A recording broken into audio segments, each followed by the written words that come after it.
Hello students, हमारा आज का टॉपिक है डायनामिक प्रोग्रामिंग टेक्निक। एक पेपर और एक पेन ले लो ताकि जो भी इक्वेशन बनते रहे तुम साथ साथ उसे नोट करते रहो, क्योंकि हो सकता है कि मैं प्रीवियस स्क्रीन ना दिखाऊं तो इक्वेशन तुम्हें पता होनी चाहिए कि तुम्हें कहाँ से कौन सी इक्वेशन लेनी है। जैसे जैसे क्वेश्चन आगे बढ़ेगा इक्वेशंस भी बढ़ती रहेंगी। इस पूरे क्वेश्चन में हमारे पास अप्रॉक्स 12 से 13 इक्वेशंस बन सकती हैं, इसलिए एक कॉपी और पेपर ज़रूर साथ में ले लेना। अब आगे बढ़ते हैं। ये हमारे पास एक क्वेश्चन है एलपीपी का, जिसे हमने डायनेमिक प्रोग्रामिंग टेक्निक के हेल्प से सॉल्व करना है। यहाँ पे हमारे पास जो भी इक्वेशन है इन्हें मैंने इक्वेशन नंबर दे दिया है, क्योंकि हमें इनकी नीड होगी आगे। तो जिस पे भी मैंने इक्वेशन नंबर दिया है मतलब वो हमें बहुत ही ज़्यादा इम्पॉर्टेंट इक्वेशंस हैं। इसमें हमें यहाँ पे मैक्स जेड निकालना है और x1 और x2 की वैल्यू निकालनी है। यहाँ पे हम नोट करने वाली बात है x1 और x2 हमारे पास greater than and equals to 0 है। तो सबसे पहले हम ये देखेंगे कि हमारे पास स्टेट वेरिएबल क्या है। स्टेट वेरिएबल हमारे पास नंबर ऑफ इक्वेशंस के इक्वल होता है। हमारे पास नंबर ऑफ इक्वेशंस कितनी है, यहाँ पे 3 इक्वेशन है, इसलिए हमारे पास स्टेट वेरिएबल भी 3 हो जाएगा। नेक्स्ट पॉइंट है हमारे पास स्टेजेस कितने होंगे हमारे पास, जितने हमारे पास यहाँ पे वेरिएबल होंगे उतने हमारे पास स्टेजेस हो जाएंगे। हमारे पास यहाँ पे x1 एंड x2 दो वेरिएबल हैं, इसलिए यहाँ पे हमारे पास 2 स्टेज हैं। नेक्स्ट स्टेप, अब हम एज्यूम करते हैं हमारे पास Bij एक स्टेट ऑफ सिस्टम है और ये स्टेट ऑफ सिस्टम डिपेंड करता है स्टेट वेरिएबल पे। अब यहाँ पे स्टेट वेरिएबल 3 है, इसलिए हमारे पास i की वैल्यू 3 तक जाएगी मोस्ट। तो हमारे पास B1j, B2j, B3j 3 state of system यहाँ पे हो जाएंगे। नेक्स्ट स्टेप, हम एक ऑप्टिमल सॉल्यूशन निकालते हैं, मतलब मैक्स जेड निकालते हैं। तो मैक्स जेड जो है वो एक फंक्शन पे डिपेंड करता है। वो फंक्शन हमारा होता है एफ जेड और ब्रैकेट में हमारे पास स्टेट ऑफ द सिस्टम्स आ जाएंगे जो B1j, B2j, B3j हैं। ये इसके बेसिक्स हो गए। इसी में हम बैकवर्ड इंटरप्रिटेशन करते हैं, मतलब हम जे की वैल्यू सबसे मैक्सिमम वेरिएबल से आगे पीछे की तरफ चलते हैं। मतलब जे हम सबसे पहले 2 लेंगे, फिर जे की वैल्यू 1 लेंगे। तो जो हमारा F1, B11, B22 सॉरी जो हमारा F1 है वो यहाँ पे हमारा मैक्स जेड देगा।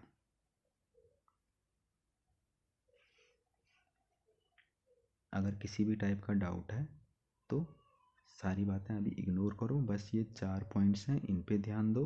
जैसे जैसे क्वेश्चन आगे बढ़ेगा तो चीज़ें क्लियर होती रहेंगी। देखो, हमने सबसे पहले जे को 2 लिया, तो हमारे पास जो एफ जे था वो F2 हो गया। अब जे की जगह में हमने 2 रखा है तो B1j था हमारे पास, तो ये हो गया हमारे पास B12, B22, B32। ठीक है, अब इसकी वैल्यू पे बात करेंगे तो इसकी वैल्यू जो होती है ये z की ही वैल्यू होती है एक्चुअल में, लेकिन हमने यहाँ पे j इज इक्वल्स टू 2 लिया है। j इज इक्वल्स टू 2 लिया है तो हम जो फर्स्ट वेरिएबल है उसे इग्नोर करते हैं यहाँ पे। तो फर्स्ट वेरिएबल को इग्नोर करेंगे तो हमारे पास z क्या बच जाएगा, मैक्स 5x2। साथ में हमारे पास 3 इंटू x1 था और हमने x1 को बिल्कुल नेग्लिजिबल कर लिया है, मतलब वो 10 to 0 है यहाँ पे इस केस में। तो इसलिए हमने वो वाला यहाँ पे वेरिएबल नहीं लिया है। अब जो ये मैक्स 5x2 है इसे हम इस तरीके से भी लिख सकते हैं, 5 को कॉमन ले लो और मैक्स x2, इसे एक इक्वेशन बना लो। इस इक्वेशन की भी हमें आगे नीड होगी। अब मैक्स x2, जो हमारा मैक्स x2 है यही एक्चुअल में हमारा x2 के लिए ऑप्टिमल वैल्यू देगा। तो इस पे भी हमने आगे वर्क करना है। अब जो ये हमारा x2 है ये कहाँ से निकलेगा?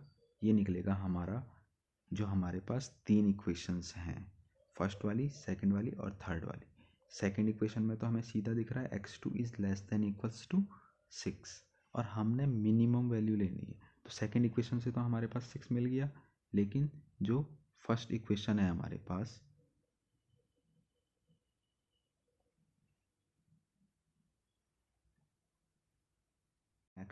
मैक्स x2 है, यही हमें x2 की ऑप्टिमम वैल्यू देगा।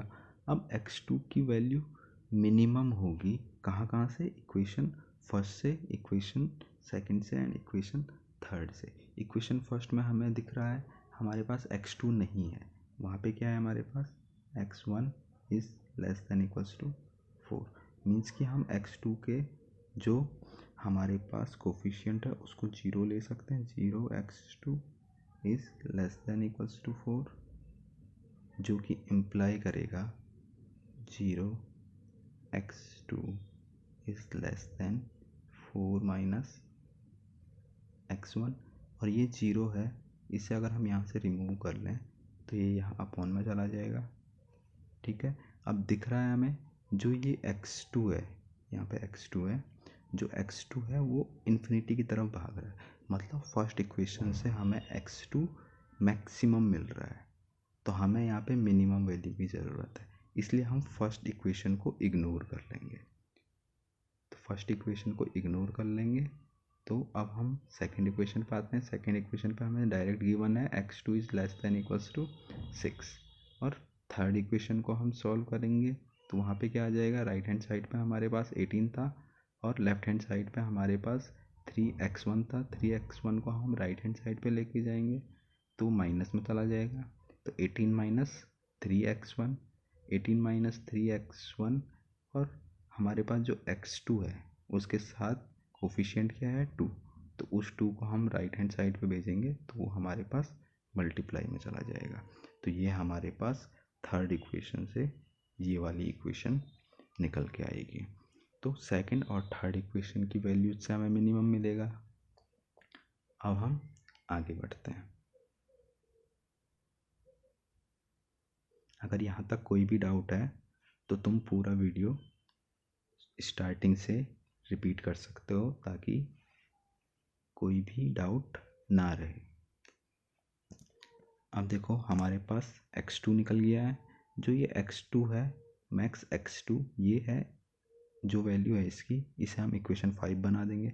इस इक्वेशन 5 को अगर हम इक्वेशन 4 में रखते हैं तो इक्वेशन 4 में रखेंगे तो हमारे पास क्या आ जाएगा, f2 की वैल्यू आ जाएगी।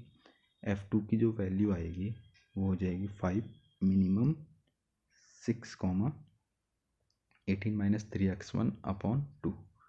इसे हम नेक्स्ट इक्वेशन बना लेंगे। नेक्स्ट इक्वेशन हो जाएगी हमारी ये सिक्स्थ इक्वेशन। जिन पे भी मैं इक्वेशन बना रहा हूँ ये हमें आगे नीड होगी इन इक्वेशंस की, इसलिए मैंने इक्वेशन बना के हाईलाइट कर रहा हूँ। आप लोग भी अपनी कॉपी में एक जगह पे इन इक्वेशंस को लिखते रहें। यहाँ तक हमारा एक पार्ट कंप्लीट होता है। अब f2 की वैल्यू के लिए हमने पूरा काम कर लिया है। अब हम f1 की वैल्यू पे वर्क करेंगे, मतलब j की वैल्यू यहाँ पे अब हम चेंज करेंगे। तो j की वैल्यू अब हम 1 रख रहे हैं, तो j की वैल्यू 1 रखेंगे फंक्शन में, तो अब हमारे पास f1 हो जाएगा। उसके बाद क्या था हमारे पास b1j, b1j मतलब b11, फिर b2j, b21, b31, इस तरीके से हो जाएगा। और इसकी वैल्यू के लिए जब हम बात करेंगे तो इस समय हमारे पास दोनों वैल्यूज़ पे मतलब दोनों वेरिएबल की वैल्यू हम लेंगे, मतलब मैक्स जेड में जो x1 है एंड x2 है दोनों की वैल्यू हम वापस ले लेंगे। मतलब जैसा हमारे पास मैक्स जेड था वैसा का वैसा ही इसे लिख लेंगे। तो हमारे पास आ गया मैक्स 3x1 प्लस 5x2, तो ये हमारे f1 की वैल्यू हो गई। अब जो ये मैक्स है यहाँ पे हमारे पास 3x1 एक वेरिएबल है, दूसरा वेरिएबल हमारे पास x2 है, और x2 के लिए हमारे पास जो इक्वेशन है वो हमारे पास इक्वेशन 5 में मिनिमम वैल्यू मिल चुकी है x2 के लिए। इक्वेशन 5 को एक बार फिर से रिपीट करके देख सकते हो आप लोग। तो इक्वेशन 5 से जो x2 की वैल्यू मिली थी हमें, उस वैल्यू को हम यहाँ पे रख लेंगे। तो 3x1 तो सेम रहा, प्लस 5 भी सेम रहा, लेकिन जो x2 की वैल्यू है उसकी जगह पे हमने रख लिया मिनिमम ऑफ 6,18 माइनस 3x1/2। तो इसे नेक्स्ट इक्वेशन बना लो। ये हमारी नेक्स्ट इक्वेशन हो जाएगी 7th। अब यहाँ पे हमें दिख रहा है पूरी की पूरी इक्वेशन में हमारे पास सिर्फ एक ही वैल्यू है x1। अब x1 की वैल्यू पे हमने वर्क करना है। तो x1 की वैल्यू पे वर्क करना है। x1 की वैल्यू, एक चीज़ तो हमें पता ही है क्वेश्चन से, x1 हमारा ग्रेटर देन इक्वल्स टू 0 है, और बाकी एक वैल्यू से छोटा होगा x1, तो उस वैल्यू को हम b बोल लेते हैं। तो ये हो गया हमारे पास 0 से बड़ा x1, और ये किसी ना किसी एक वैल्यू से छोटा होगा, तो उस वैल्यू को हम b बोल देते हैं। इसको इक्वेशन नंबर 8 बना लो। अब हमारे पास b के लिए यहाँ पे एक फॉर्मूला होता है। b के लिए जो फॉर्मूला होता है वो होता है मिनिमम ऑफ, यहाँ पे 3 इक्वेशंस हैं हमारे पास, और हमें पता है हमारे पास क्वेश्चन में हमारे पास स्टार्टिंग में ही 3 इक्वेशंस थे। तो पहली इक्वेशन से पहली वाली वैल्यूज़ निकलेंगी, मतलब जो हमारे राइट हैंड साइड वाले इक्वेशन में जो भी राइट हैंड साइड की वैल्यूज़ है उन्हें हम b से डिनोट करते हैं। ये हम 12th लेवल पे या 10th लेवल पे देखते आ रहे हैं। जब भी हम LPP को सॉल्व करते थे ax is to b type की फॉर्म मिलती थी हमारे पास, मतलब जो राइट हैंड साइड वाले हैं वो b होते हैं। तो बेसिकली जो b1 b2 b3 है यहाँ पे ऊपर वाली वैल्यूज़, ये हमारे पास इक्वेशन 1 में b1 है, इक्वेशन 2 में b2 है, इक्वेशन 3 में b3 है राइट हैंड साइड पर। और जो नीचे लिखा हुआ है मैंने कोफिशिएंट ऑफ x1, ये है इक्वेशन 1 में x1 का कोफिशिएंट। जो बीच में b2 के नीचे लिखा हुआ है ये सेकंड में x1 का कोफिशिएंट, और b3 के नीचे थर्ड इक्वेशन में x1 का कोफिशिएंट। अगर इस पॉइंट में किसी को भी डाउट है तो आप 1, 2 एंड 3 इक्वेशन को देख सकते हो। अब देखो हमारे पास इसकी वैल्यू को थोड़ा सा मैं डिस्कस कर लेता हूँ। यहाँ पे फर्स्ट इक्वेशन की बात करेंगे तो वहाँ पे हमारे पास क्या गिवन है, राइट हैंड साइड में b की वैल्यू कितनी है 4, मतलब b1 4 है हमारे पास, अपॉन में आ जाएगा x1 का कोफिशिएंट। x1 का कोफिशिएंट क्या है 1, तो 4/1 4 आ गया। अब b2 वाले की बात करते हैं। b2 वाले में हमारे पास x1 का कोई भी कोफिशिएंट नहीं है और b2 है। b2 की वैल्यू 6 है और x1 का कोई भी कोफिशिएंट नहीं है, मतलब कि उसका कोफिशिएंट 0 होगा, तभी तो वो वहाँ पे दिख नहीं रहा है हमें। तो इसके अपॉन में क्या आ जाएगा 0। और इस वाले की बात करेंगे थर्ड इक्वेशन की। थर्ड इक्वेशन में b3 हमारे पास 18 है और x1 का कोफिशिएंट क्या है हमारे पास थर्ड इक्वेशन में 3। कोफिशिएंट मतलब जो x1 के साथ मल्टीप्लाई हो रहा है। अगर किसी को ये वर्ड नहीं पता तो यहाँ से जान सकते हो। अब देखो यहाँ से हमें 4 मिलेगा, यहाँ से हमें 6 मिलेगा, लेकिन जो बीच वाली वैल्यू है उसमें 0 नीचे है, मतलब ये टर्म हमारा इन्फिनिटी की तरफ भागेगा, मतलब बहुत ज़्यादा मैक्सिमम वैल्यू मिल जाएगी हमें। और मैक्सिमम वैल्यू नहीं, हमें यहाँ पे मिनिमम वैल्यू चाहिए। तो मिनिमम किससे मिलेगा 4 और 6 से, तो इसलिए मैंने यहाँ पे बीच वाले को सीधा इग्नोर कर लिया। अब देखो यहाँ पे हमारे पास 4 और 6 में मिनिमम कौन है 4, तो b की वैल्यू मिल गई हमें 4। b की जो वैल्यू है इसे हम इक्वेशन 8 में वापस पुट कर लेंगे। तो x के लिए हमारे पास x1 के लिए हमारे पास लिमिट्स आ जाएंगी 0 से 4, मतलब जो x1 है वो 0 और 4 के बीच में हमें मिलेगा। अब जो ये वैल्यू है इससे हम आगे पुट करेंगे। हमारे पास इक्वेशन नंबर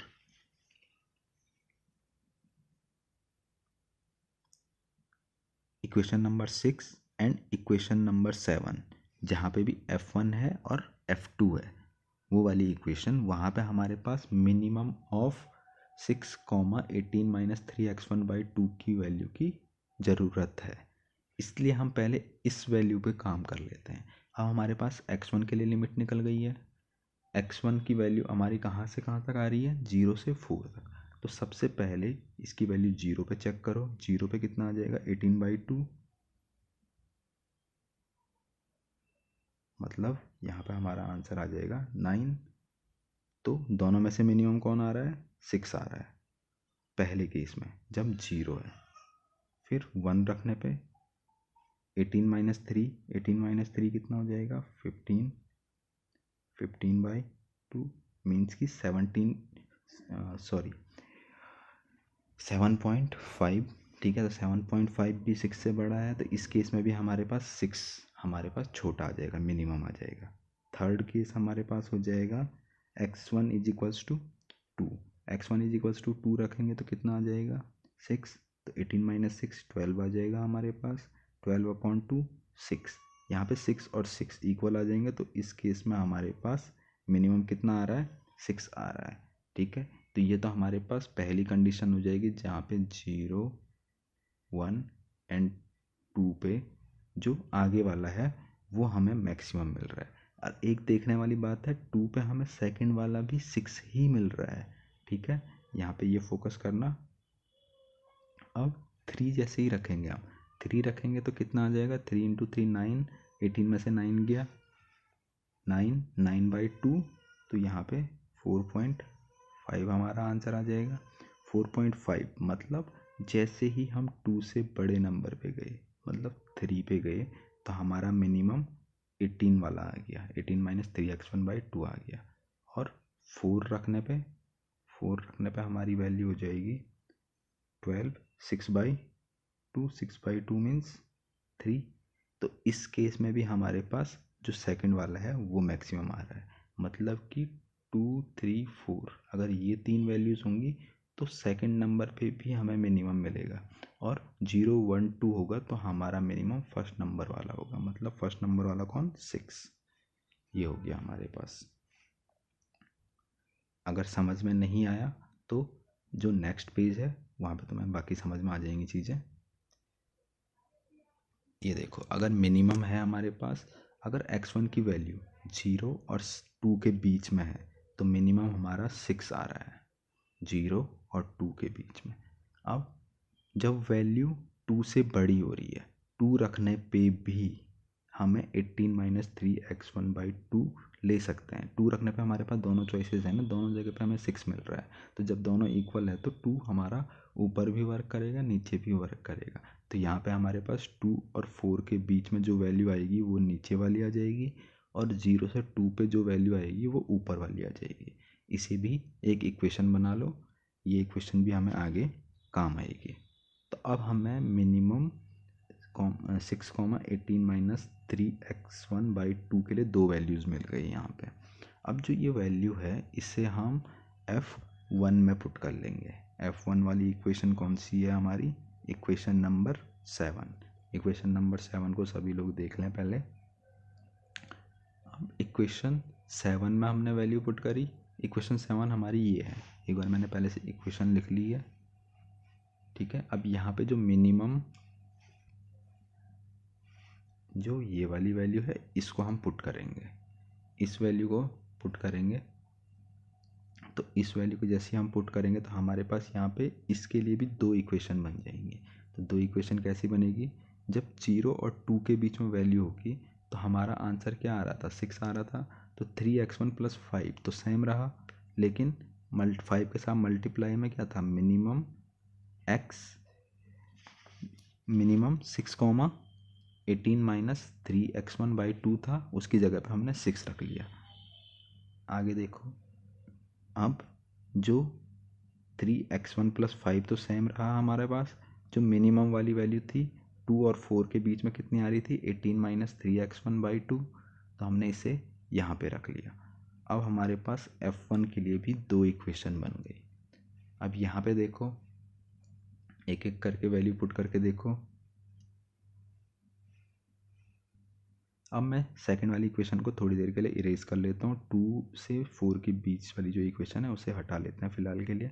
0 से 2 वाली इक्वेशन पे हम बात कर लेते हैं। जब हम 0 से 2 की बात कर रहे हैं तो इसकी 0 पे वैल्यू कितनी आ जाएगी, x1 को 0 रखोगे तो कितना आ जाएगा 30, x1 को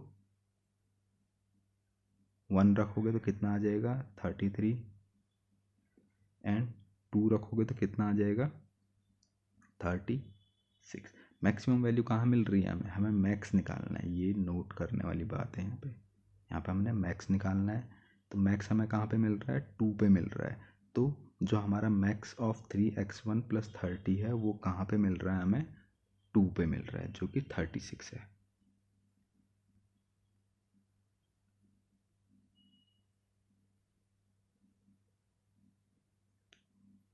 ठीक है, अब देखो, अब मैं सेकंड इक्वेशन को यहाँ पे फिर से वापस लेके आता हूँ साथ में।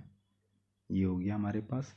तो एक तो हमारे पास 0 से 2 के लिए तो हमने देख लिया, अब 2 से 4 के लिए देखेंगे। तो 2 से 4 के लिए देखेंगे तो उस केस में हमें इसे चेक करना होगा। तो 2 पे 2 रखो, इसमें 2 रखेंगे तो ये हो जाएगा 3 2 6 हो जाएगा, और यहाँ पे भी 6 हो जाएगा। 6 18 में से 6 गया, 18 में से 6 गया 12, 12/2 6 6 5 30, 30 और आगे 6 था तो 36 हो गया 2 रखने पे। अब 3 रखो, इसमें 3 रखने पे 9, और 9/2 मतलब 4.5, 4.5 का 5 से मल्टीप्लाई करेंगे तो 22.5, 22.5 को अगर हम 9 से ऐड करते हैं तो हमारे पास आएगा 31.5। कैलकुलेशन में हो सकता है थोड़ा सा मिस्टेक हो, वैसे तो मेरे हिसाब से सही है, लेकिन अगर मिस्टेक होती भी है तो तुम्हें ये समझना है कि हम कर क्या रहे हैं एक्चुअल में। ठीक है, कैलकुलेशन मतलब कि ये जो अभी मैं नोट कर रहा हूँ, जो प्री रिटर्न है वो सारा का सारा सही है, जो पहले से लिखा हुआ है वो सारा का सारा सही है। अब देखो 4 रखेंगे हम तो ये 12 हो जाएगा। ठीक है, इस पूरी इक्वेशन में अब मैं 4 रख रहा हूँ। 4 रखूँगा तो कितना हो जाएगा 12 + 5 × 18 - 12, 18 - 12 कितना हो जाएगा 6, 6/2 तो 15 हो जाएगा। 12 और 15 कितना होता है 27। तो यहाँ पे भी हमें दिख रहा है मैक्सिमम वैल्यू हमें कहाँ मिल रही है 2 पे मिल रही है। ठीक है, तो हमारे पास मैक्सिमम वैल्यू हर केस में 2 पे ही मिल रही है।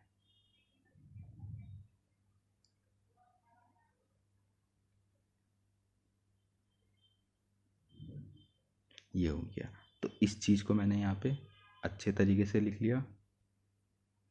ठीक है, तो ये हो गया हमारे पास।